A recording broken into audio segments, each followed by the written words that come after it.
So this is a story from the Himalaya region. And this story starts off with a merchant's wife. And the merchant's wife, every day, religiously, she would light lamps. She would light lamps for the neighbours. She would light lamps for the children that she never had. She would light lamps for all the people in the world who were hungry. Every day she would light lamps. Every day she would light lamps. And she said to her husband, she said, Husband, I would love to have a daughter-in-law that I could share my problems, my woes and my joys with. And the husband, the merchant, he scratched his head and he said, Wife, even I know this, that to have a daughter-in-law you normally need to have a son. And she said, but I will light the lamps. I will light the lamps. We will have a son. And religiously she lit those lamps every day. Now one day that merchant's wife was spinning with a spindle. Spinning with that spindle. And she felt an itch on her ankle. So she leant down and she started scratching, and that itch got worse, and she scratched a little bit more. And where that itch was on her ankle, a blister formed. And out of that blister emerged a frog. And the little frog looked at the merchant's wife and said, Hello. And she said, mera lala, mera dadu, my frog, my beautiful frog. And that frog looked at her the way that a child would look at his mother, with such adoring eyes. And from that day onwards, well, wherever she was working, the frog was hippity here, hoppity there, hippity here, hoppity there, like a small child does amongst his mother's legs. Well, as small children do, it grew into a bigger child. And that frog became an adult. And one day the merchant's wife said, husband, we have to find a wife. And the husband said, oh, you're doing this again. Do even frogs have weddings? Do even frogs have marriages? She said, yes, I want a wife, a beautiful wife for my son. So eventually he gave in and he sent to the priest, he said, go find a match. Find a suitable match of equal status for my son the frog. And off the priest went, and he went to this town and that town and this town and that town, and finally came to a place and he found a merchant, and the merchant had a beautiful daughter. And the wedding was arranged, but he said, this is the condition. This is the condition. On the day of the wedding, our boy, the bridegroom, he won't appear himself because he's otherwise occupied. But in his place we will send a dagger, a knife. Which is what they used to do in those tribal areas. If the bridegroom was detained somewhere else, a knife would be sent because that was his honour, that was his name, and that was in his stead. And the wedding took place, and it was a fine wedding. But of course, when the wedding was over, the daughter-in-law had to come and see her husband for the first time. And she was so excited with the mendi, the henna on her hands, those beautiful intricate patterns all the way down her arm. And she was adorned like a beautiful bride, and she went to her in-law's house. But when she looked, where was her husband? And she looked in this room, and no husband, and that room, and no husband, this room, no husband. And she thought, well, maybe he's away on business. But several days passed, and she realized that there was no husband. And her heart sank, and she was very, very sad, grief-stricken. But all the time this little frog was here, hopping here, trying to catch her attention, hopping around here, jumping here, trying to catch attention. Look at me, look at me, look at me. But of course, she just said, get out of the way, I want to see my husband. And her heart was sad. Now, every day when her mother-in-law, used to go and bathe, she would take a towel, she would take her oil, she would take her soap, and she would say, child, when I'm gone, whatever you do, do not go into my lamp room. And she said this every day, and you know what it's like when somebody forbids you. The more they forbid you, the more you feel like doing it. So one day as her mother-in-law was bathing, she went into the lamp room, and she opened the first door, and then she opened the second door.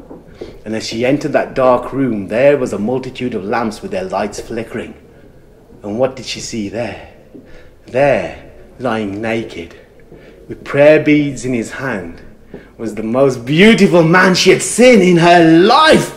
And as she looked there on a wooden peg was the frog skin.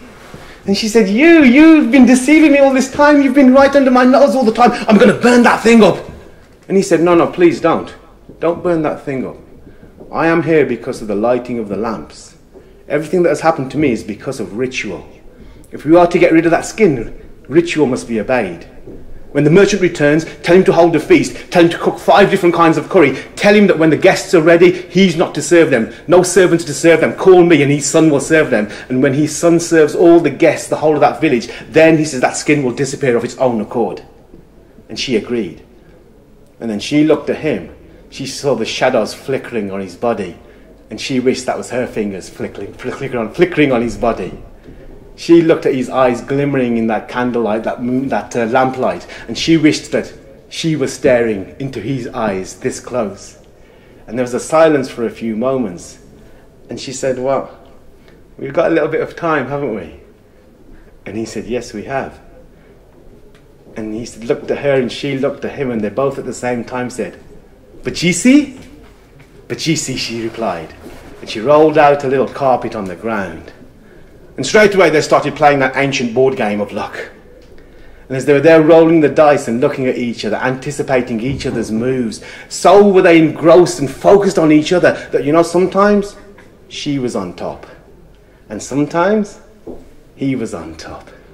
And by the end of their game playing, they could taste the pachisi on their fingers. They could taste the pachisi on their lips. They could taste the pachisi on their skin, dripping out of their pores.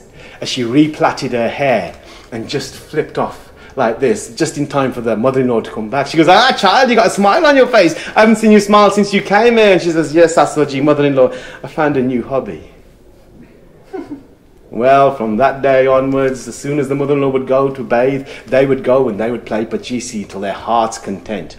And then the merchant did return, and when the merchant returned, the daughter-in-law said, Papaji, you have to do this, please hold a feast. And he says, for what reason? She says, for your son. And he says, the old woman, she's even got you thinking there's a son. She says, please, we have to do this. He says, for what reason? She says, well, for joy. And he said, very well. A feast celebrating joy is indeed a good feast. So they created a feast, and every single person was invited in the village. And then the banana leaves were placed by their feet, and the merchant felt a bit foolish. She felt a bit silly. And she said, please call out his name. And he said, are you sure? He's a frog. Please call out his name. And he says, Putra teleprone aya. Nothing. Putra teleprone aya. He says, please say it properly. Say it with heart. And the third time he said, Putra teleprone aya. Everybody listened, and suddenly they heard the door unbolt from the inner door. And then the second door unbolt from the outer door. And as the door slowly swung open, there emerged the most beautiful man they had ever seen. The old women's eyes sparkled like they hadn't sparkled for many years. And he went up and he touched the feet of first the oldest members of the community and then his parents themselves. He hugged everyone else, and then he took those bowls of food and he started serving them 5 different types of curry. And after they had eaten and after they had filled themselves and after they had all agreed it was the best feast ever, well, he took some water and he washed the hands and the feet of his elders. And he was introduced to every single person in that village, from the smallest child to the oldest grandmother. And they welcomed him in with open arms, welcomed him in as their own son. And the prayers had been answered. The prayers had been answered because the lamps had been lit with devotion and love and an open heart. And that couple, they had a good life. They had a happy life. They had a peaceful life. And you know what? They had more pachisi than they knew what to do with.